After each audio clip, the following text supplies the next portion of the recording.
welcome to Conversations with Conscious.Enterprises. I'm Roxana, and I have a really cool and unique conversation to share with you guys today. This conversation is particularly fascinating to me as someone who became intrigued with the scientific viability of astrology prior to me diving deeply into other esoteric studies of consciousness a few years ago. Personally, I believe astrological natal charts can be more accurate than some of the most prevalent personality tests that businesses are using today, like Meyers Briggs, the Jungian archetypes, 5S, or disc profiles. I'll spare you my thoughts on the scientific viability of a proper natal chart for now. This conversation is not about astrology.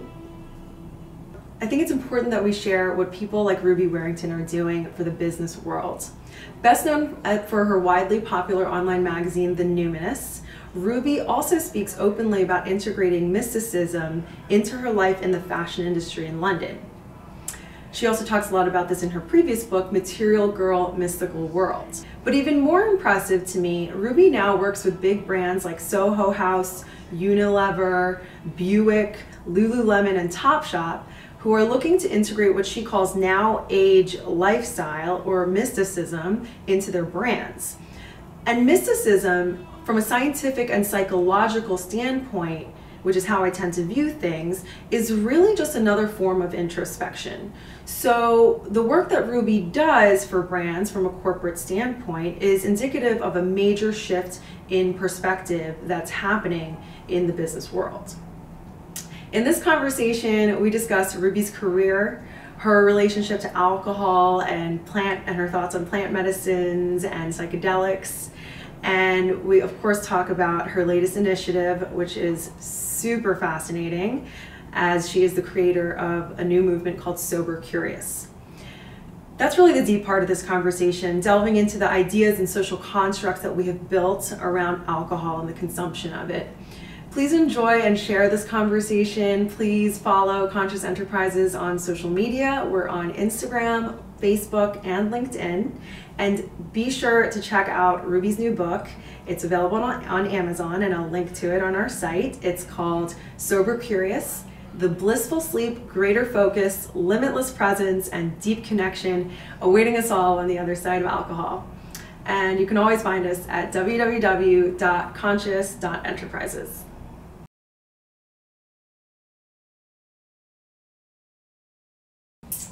Hi, Ruby. Hi. Thank you so much for being here. It's great to be here. A part of Conscious.Enterprises. Thank you for having me. I've been a fan of yours for a little while, so it's really cool to have you here.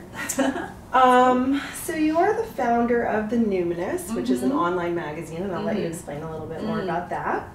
You're the creator of the Sober Curious movement, which I'm so curious to hear about more. You're also the founder of a Sober Curious event series called Club Söda. You're the author of Material Girl, Mystical World, the Now Age Guide to a High Vibe Life.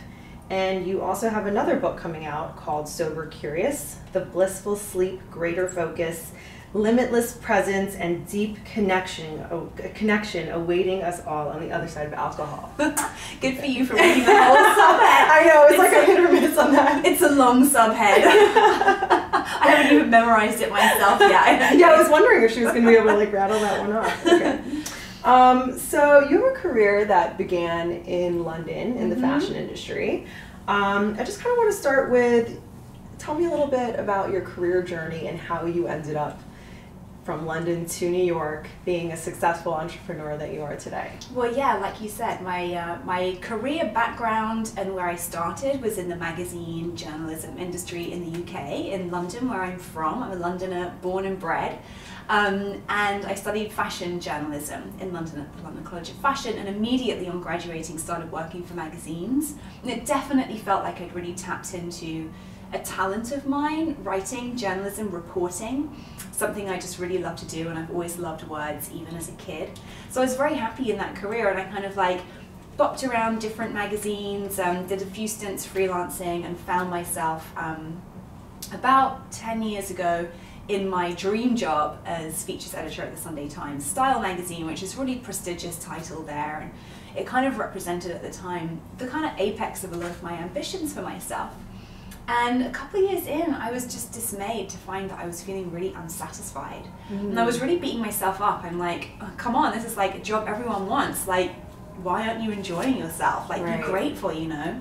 But there was just a part of me that wasn't satisfied, wasn't fulfilled, and didn't truly believe that what I was putting out into the world was meaningful, or really kind of like contributing something of value. It was a lot of fun, but I felt like there was more I could give. And I think this is something a lot of people experience. Yes. Very common. Probably common among your kind of audience as well. It's like that, it almost felt like reaching my own glass ceiling. There was no limits on me continuing in that career. Everything was set up for me to go further. Right. But I found myself feeling boxed in by it. And at that time, I decided I would just start a kind of a study of a passion project, right? Yeah. And I was wondering what it might be, and I almost immediately just landed on the fact that I'd always been really fascinated with astrology. And it was something I didn't necessarily talk about. I wasn't particularly open about it. Unlike even now, like 10 years later, well, this was probably 2010, so like 8 years later, where astrology is kind of popping up everywhere and people are super curious about it. Back then it was still kind of quite in the closet. It was still kind of seen as quite woo-woo and weird, and it still is in many circles, right? It's becoming more popular. But I was not really very out about it, but I'd always been really interested in it. And so I decided to study astrology for myself, not knowing whether it was going to be a career thing, but almost just like a hobby on the side. Yeah. But almost immediately on embarking on this path of study, I kind of began questioning why there wasn't a publication or even a blog online that kind of talked about astrology in a way that made it relevant and cool. Because for me, it was a seamless transition from kind of fashion, journalism, magazines, and astrology. It seemed like a great fit, and lots of people I knew in the fashion industry in particular were secretly really fascinated as well. Just wouldn't really talk about it because it seemed so a bit weird. So I was like, maybe if I presented it in a way that was really beautiful and aspirational and modernized some of the terminology, that would be, there's a gap in the market for that. So that was the idea for the Numinous. And it was about 6 months after I had that idea, my husband got a job in New York. So we wound up moving here, and I found myself kind of jobless, or at least freelancing. And I worked, you know, for a good 3-4 years when I first moved here. I worked very consistently and steadily and was very busy as a freelance correspondent for a lot of papers and magazines in the UK, but began actively kind of creating the Numinous on the side. Right. And it was about a year after I officially launched the Numinous that an editor at HarperCollins reached out and asked if I'd be interested, or if I had a book that I wanted to write on this subject. And I'm like, does this even happen? I thought like the common wisdom is that you have to get an agent and pitch tons of editors before you get a book deal. But I would think so, here it was. And so that was kind of a turning point in feeling like, oh wow, people are looking at this. This is a subject. Who knew? My hunch was right. This is a subject that's kind of, there's a new buzz around it. People are interested again in some of these ancient kind of human technologies, as I like to call them, or some of the kind of new age subjects, which I like to say that I've kind of updated for the now age. I would say that too, yeah, definitely. That's what I call it. So yeah, then once the book came out, I really transitioned much more fully into Numinous land. Yeah. Did you ever think that you would be an entrepreneur in that sense, building something of your own? No, and for a long time I didn't really even see myself as an entrepreneur. I saw myself much more as just a freelance journalist, writer, blogger, author, and that is the essence of what I do. Right. And I've kind of had to learn, and I'm having to learn still, the more business side of things. Yeah. I'm not very good at business plans and structures and things like that. I'm super intuitive, like everything's kind of like that makes sense. Done on my gut. But I'm definitely learning about planning, being strategic, having the right team members in place, and actually thinking about it as a business. Right. Is still relatively new for me because I'm very much a kind of creative first and foremost, and what I really want to spend my days doing is writing books. Yeah. So So it's been an interesting addition to my skill set, I guess. It sounds like it. Yeah. It's very cool. And I feel like that intuition, I mean, as long as you're following that, the structure will kind of build around that anyway. So I'm sure you're learning how to build that way too. Yes. Which is cool. Yes, and it's interesting because my intuition is that if something's too structured, I will get bored of it and quickly burn out. Right. And that's true. Right. So I really can't work to too much of a structure actually, and it's one of the reasons in every job like that I ever had working for someone else, I would always be super frustrated and bored after a couple of years, and I think it was partly to do with the fact that in corporate life everything is very kind of structured, and that just I end up feeling just hemmed in by it. Yeah, I think a lot of people do. Yeah. Gotta break out of that. Yeah. Exactly. So you've described your progression into this mystical nature of the world as a pretty natural evolution. In your first book, Material Girl, Mystical World, which I loved. Was it ever challenging for you to be taken seriously as a journalist or a businesswoman that is so ingrained in all things mystical, like tarot and horoscopes? Like for me, I mean, astrology was like my first dipping the toe in the pond, but I was able to understand it on a very scientific physics level, and that was kind of what warmed me up to being like, oh, okay, that's why this makes sense. It's scientific.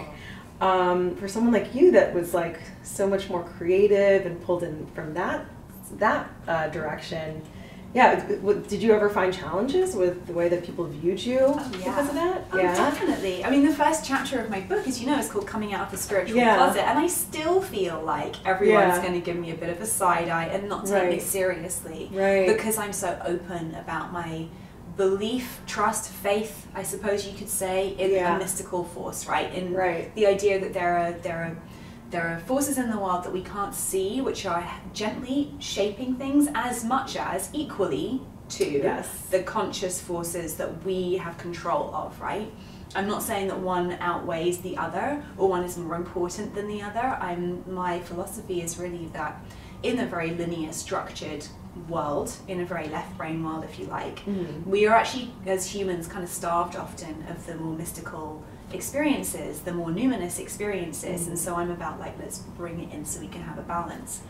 But yeah, absolutely, I'm very aware that I am often perceived of as being kind of flaky and woo-woo and weird, and a lot of my own kind of like spiritual path, I guess you could say, or my own path of self-love or self-acceptance has been kind of just being like woo-woo and proud, like just being out about it and not really caring what other people think, and trusting that my own journey is my journey, and what other people's opinions of that may be don't have to affect my self-esteem or my beliefs, you know. But yeah, definitely, and particularly when my book came out in the UK, there was kind of a buzz around it. In the UK, it was kind of like crickets. And it was a bit like, I'm surprised by that. There is a lot more cynicism for anything kind of mystical there, and I even had editors when we were pitching it out kind of reply, you know, we're actually a little bit cynical when it comes to these topics. Interesting. That makes sense. I could see that. Yeah, and that's fair enough. Right. That's fair enough. But it's I think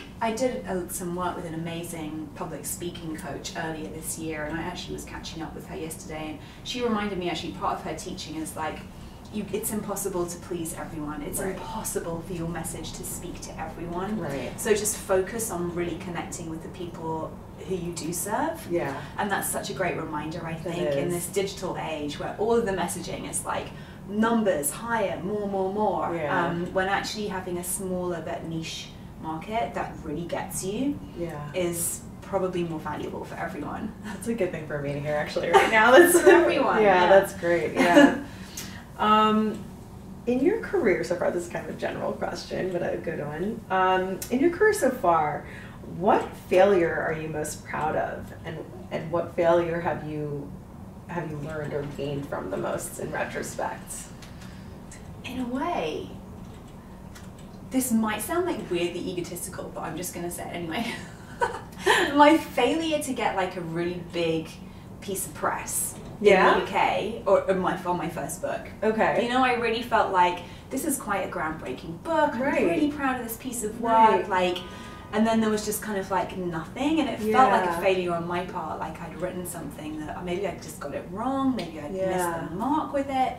But actually I learned so much about myself from that experience. I learned so much about my ego. I learned so much about how so much of my kind of, there was this need for like validation from the outside, which it really made me examine, like, why is that? Why am I not satisfied or proud of myself for creating a piece of work that like so many people like yourself have found it, however you found it, and have been really impacted by it? Why do I still feel the need to get a write-up in the Times or whatever, you know? So that felt like a failure to me, and it taught me so much about myself and about my work and like what it means to be valued and appreciated in the world. So well, maybe that's why you're a New Yorker now. Maybe. You need to go back there. We embrace you here. Yes. So I'm super excited to read your new book, Sober Curious, coming out in December. So let's talk about this Sober Curious movement that you've started. What is Sober Curious about, and what are you trying to accomplish with it? Well, Sober Curious is a term I began to use a few years ago when I first started the event series Club Söda NYC.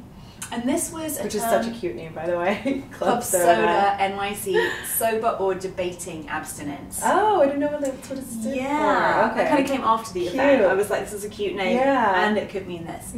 But so my own path of kind of working on creating the Numinous, bringing many of the tools and practices that I write about on the site into my own life.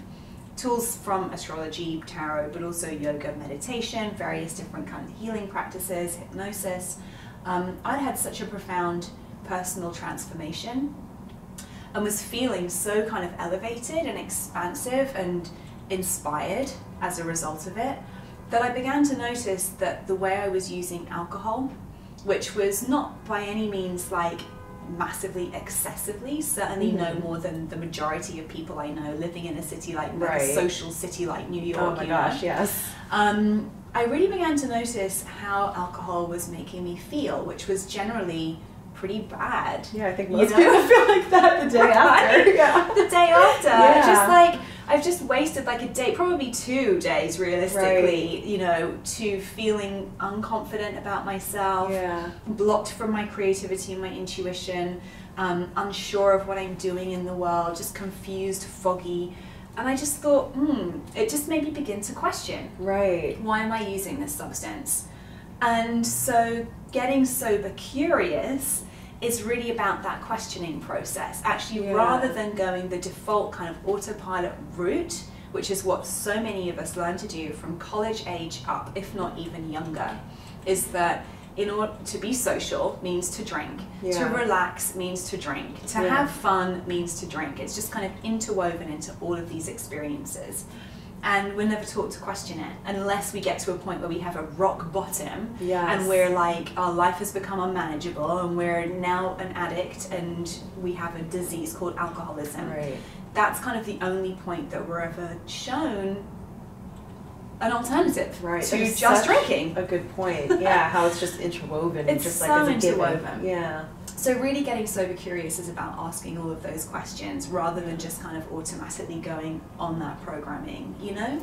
And it was a path that I've been following myself from even before I began the Numinous. The questioning actually had begun around the same time I was having these questions about my career. Is this really what I'm here to do? Is this meaningful to me? What am I actually wanting to contribute? And I began to notice even then that the days when I was hungover, I'd been drinking the night before, all of that doubt kind of came up even more so, and I felt even more blocked from what my answers might be. So I'd already begun the questioning, but it was always very, very internal. And it was only when I kind of decided to launch the event series, it was because I realized that actually talking about it openly was a necessary part of answering those questions. I didn't have all the answers for myself, you know? So beginning to have discussions about it, speak with friends about it, host social events where we would have panel discussions, meditate on this, and kind of really get the conversation, like open the conversation up, became an essential part of actually answering those questions for myself. Cool. And another, some of the other questions were like, what do I want to feel when I'm drinking that I'm not feeling in my life? I want to feel happy. I want to feel inspired. I want to feel connected to my friends. Why do I feel I need alcohol for that? What other ways can I experience those things I'm looking for in alcohol without the toxic side effects, without the payoff of like losing 2-3 days of my life afterwards, you know? Right. What do you think the end goal is that you're looking for with this? Like, I don't sense that the end goal for you is to have complete abstinence from alcohol, because I know you like post things sometimes and you'll have a glass of champagne when you go to a wedding or something, things like that. Is it just having other people, I guess, question these questions for themselves? What is the goal that you're the goal for me personally has been to really completely reframe and recategorize my relationship with alcohol. Got it. So for me personally, it means I kind of put alcohol in the same category as I would any like class A drug. It's kind of like, if it were, and I'm not pro-prohibition, I'm not saying we should ban alcohol and everyone should stop drinking, and I don't believe that abstinence is right for everybody either. Right. However, for me, if alcohol is in the substance, in the category of kind of, what's the word, like seriousness, I suppose, as a substance like heroin or cocaine, then how often am I really going to use it? Right? right. Realistically, I mean, even like morphine has its uses, right? When you're suffering severe physical pain, like there is a necessary use for that substance. I think there are potential uses for alcohol, but for me personally, they're very, very few and far between. Now that I've answered all those questions for myself, and then in terms of the movement, as you call it, and the book, which is part of that, it's really to give other people permission to ask those questions openly, without shame, without any stigma of kind of alcoholism or addiction attached, just to be able to kind of be open and like honest with themselves and each other about how alcohol's making them feel, and literally just giving people permission to do that. Beautiful. I love it. How does being sober curious, I mean, you've kind of answered this maybe, but how does being sober curious really differ from truly abstaining from alcohol in like an Alcoholics Anonymous kind of a way? I think, I mean, I have attended a couple of AA meetings. I did, as part of my path, I found myself questioning, am I an alcoholic? Is this right for me? And I went to a couple of meetings and I found it to be not personally right for me, but an amazing space for people who are seeking community, particularly who are struggling with deeper levels of addiction. But it is a very black and white approach. And it really requires a very strict kind of wall to be built between you and the substance, in this case alcohol, but whatever it is. And for me, life's just not that black and white. And you know, statistics will show that I think it's between 40 and 60% of people, between 40 and 60% of people in AA are able to drink normally again. And I say that with a huge caveat, because what is normal drinking? Is there any such thing as normal drinking, right? In New York it's probably very different than a lot of places. Exactly. And I think I remember reading somewhere that 90% of people in abstinence-based recovery programs relapse. So it doesn't necessarily work. Like if you're really looking to remove alcohol completely from your life, abstinence only, without, when I say abstinence only, I mean without some kind of internal questioning, without some inner work to actually do some of the sober curious work, which is asking those questions. Why do I need this? Asking those questions. How is it really making me feel? Asking those questions. How can I recategorize this and actually think about this differently? I think the issue for me when I was applying it to my own story with the abstinence-based approach is that it almost keeps it on this sort of pedestal of like something dangerous or something desirable or something special that I'm not allowed. And so that keeps it kind of quite tempting and tantalizing. It's so true, you know? Whereas if I'm like, this is just a substance in the world that I can take or leave, am I going to take or leave it? It's like, I'm going to leave it today. I'm going to leave it today. It's just, for me, that approach works better, but I also completely appreciate But for some people who are dealing with a deeper level of physical addiction, the abstinence approach is absolutely necessary. Yeah, it sounds like you kind of created the spectrum where there wasn't really before. It was just one this side is or the the thing. other. In terms of addiction research, it's now widely acknowledged that there's a spectrum when it comes to addiction, like levels of addiction. Yeah, it makes perfect sense. My question is, well, could there be a spectrum then in terms of sobriety? Right. Some people would say no and would say that this is this is a dangerous thing for me to be talking about, and it is definitely a controversial subject. But at the same time, for every one person who may raise that, I have like 100 people who are telling me how grateful they are to be able to be open about this and to be able to actually even have a conversation about it, you know? Right. No, I think that's great. I think there's a lot of people that I know personally that would benefit from, you know, this kind of a dialogue and this kind of a thinking of it on a spectrum instead of the black or white, you know? Have you noticed a correlation between your productivity or any kind of enhancements in yourself since you've been sober curious? Oh my goodness, yes, like, oh my God. I'm like, okay, so my best friend always used to call me Rubot. Okay, Rubot. Nice. Rubot, as in like Rubot. Ruby the robot. Got it. And that was largely because she was like, wow, you can even like knock out a feature on deadline on a hangover, you know? But now, I mean, I've got 2 books coming out in less than 2 years. I think that's a pretty good sign at my productivity levels. That is pretty good. I'm sure all kinds of definitely. things. I just kind of, you know, not a day goes by when I'm not kind of, that's a lie. That's actually a lie. Of course there are days when I just need to lie in bed and I just need to take a time out. Right. But generally, it's not just that I'm more capable of actually working longer hours.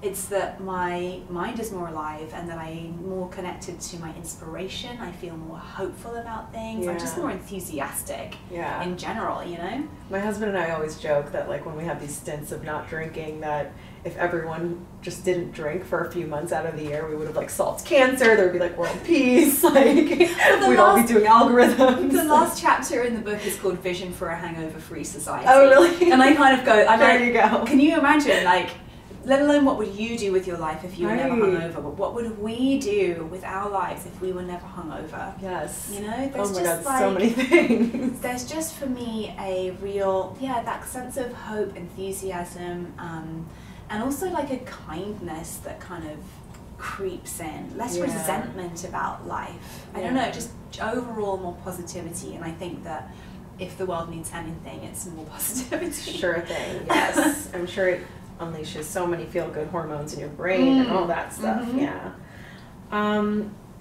So, I noticed in one of your Club Söda events that you had recently, unfortunately I wasn't able to attend, but I noticed that you were holding some sort of discussion about plant medicines and psychedelics. So I was curious to ask you, how do plant medicines fit into a sober, curious lifestyle? Well, this is what we were asking ourselves. Yeah, When I say we, I mean myself and many people in our community, and that's why we hosted that panel that was called Psychedelics and Sobriety.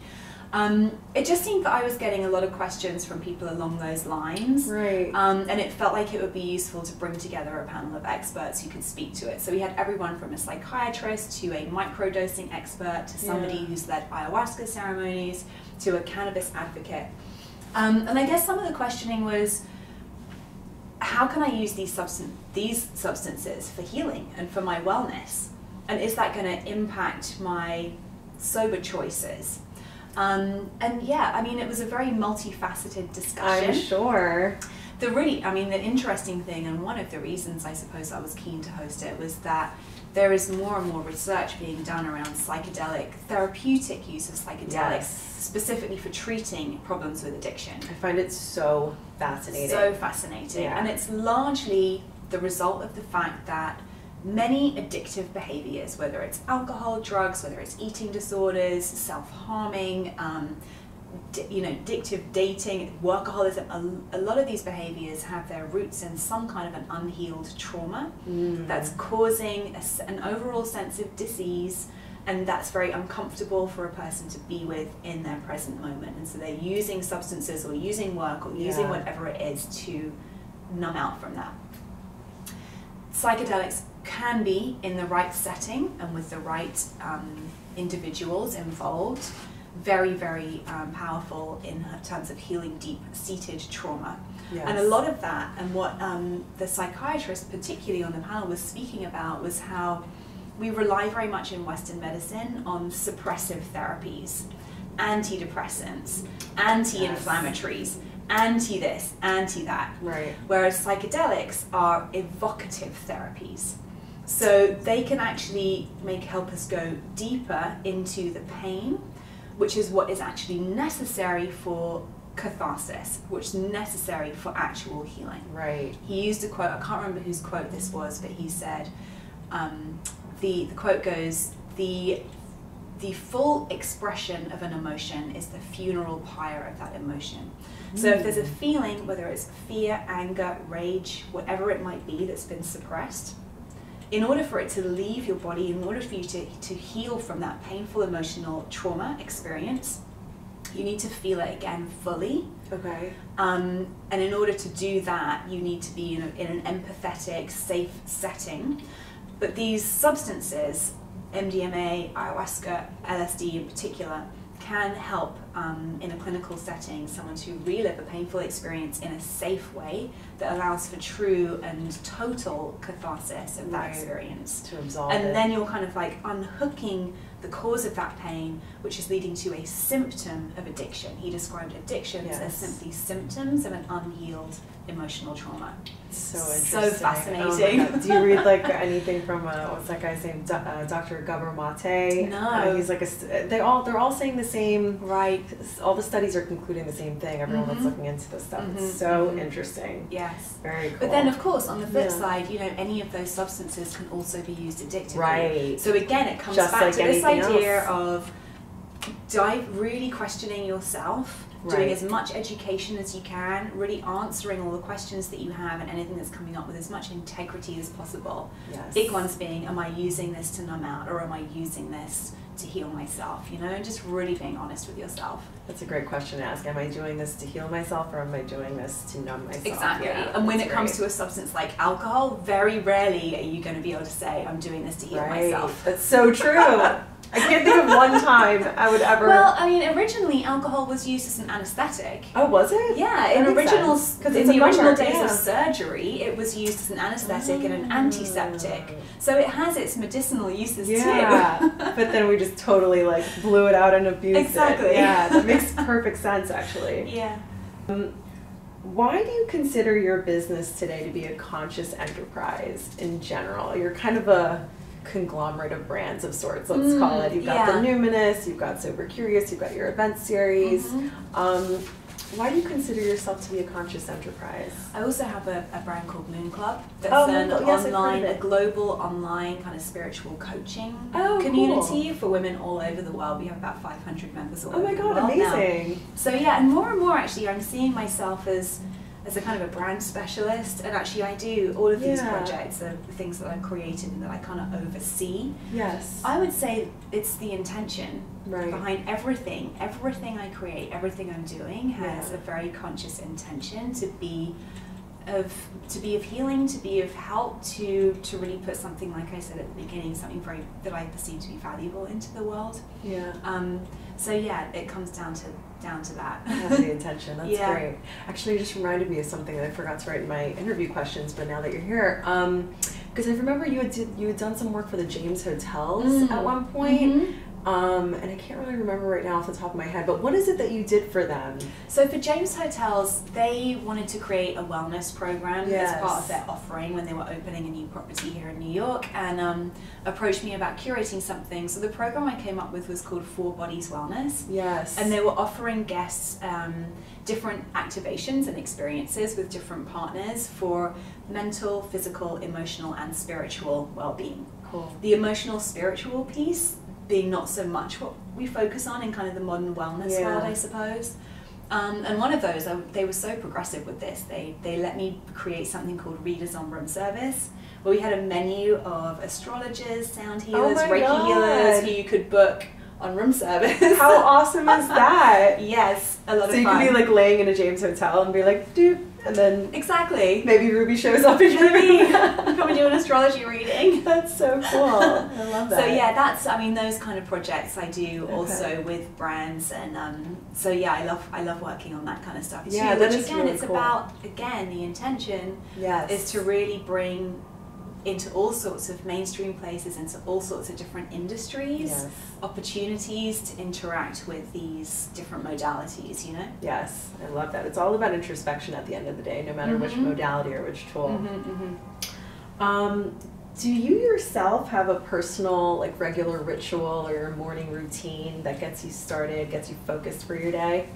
I do meditate for 20 minutes as soon as I wake up in the morning. Like as soon as my alarm goes off. Often I wake up before my alarm. That's another benefit of sober curiosity. Good for you, yeah. I do meditate for 20 minutes straight away, and I've been doing that for the past sort of 3 years or so. And now if I don't, it really feels like something's missing. I feel like I'm kind of like something's off. I feel like I'm going into my day kind of raw and like a bit yeah. So that's the thing. And then I have a pretty standard kind of breakfast routine that follows that.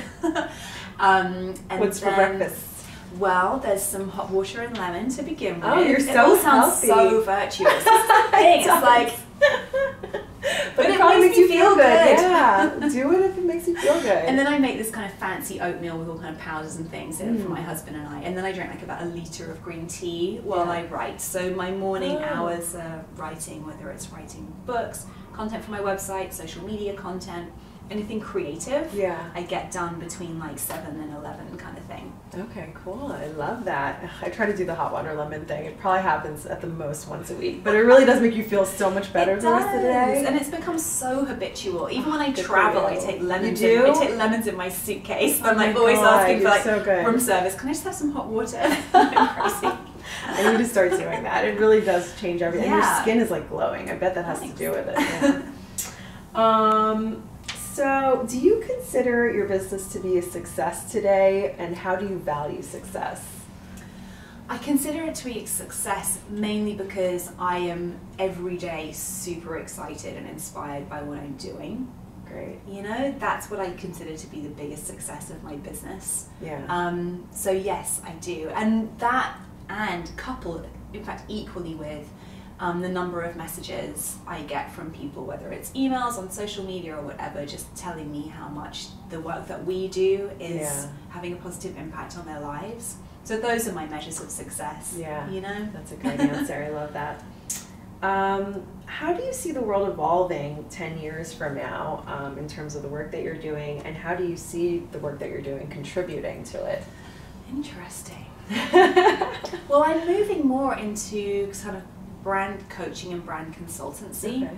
And I see a lot of people wanting to follow a similar path and kind of like set up businesses that not only are putting something that they believe about into the world, but they're also serving them on a personal level, that are enabling them to live lives that really suit them. Yeah.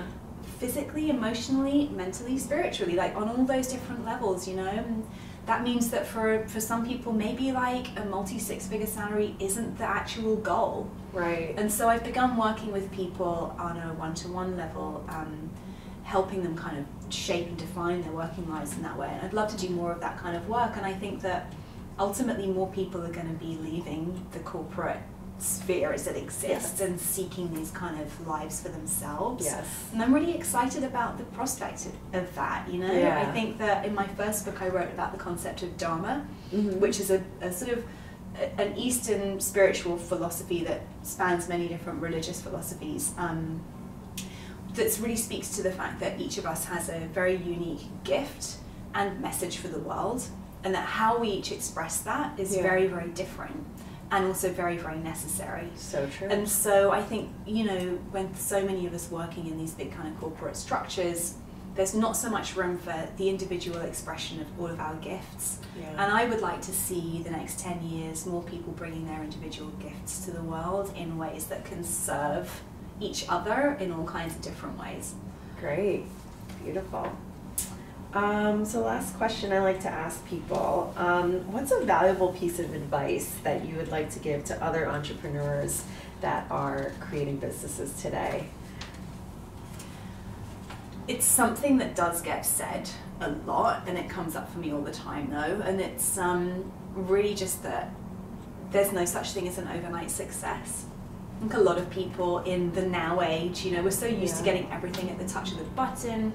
We see people growing these huge Instagram platforms seemingly overnight or whatever, and it's just, I don't know, I think that the reality is that building anything with meaning, building anything worthwhile, takes time, and it's an evolving process, and it's a process that you have to grow with, you know. Yes. And you have to be ready on a personal level and on an internal level before you can really see the success that you want to see in the world, and that's not something that can ever be rushed. So I think, yeah, the best advice is just to really enjoy the process and not expect it to all happen tomorrow. Absolutely. Great advice. Thank you so much, Ruby. This was really great. Thank you. And I think the sun has set on us the sun officially. Has set. I know, we have a real New York skyline now. So thank you for being here, and yeah, we'll try to get this out definitely before your book. That's amazing. Comes out. Thank you so much. Great.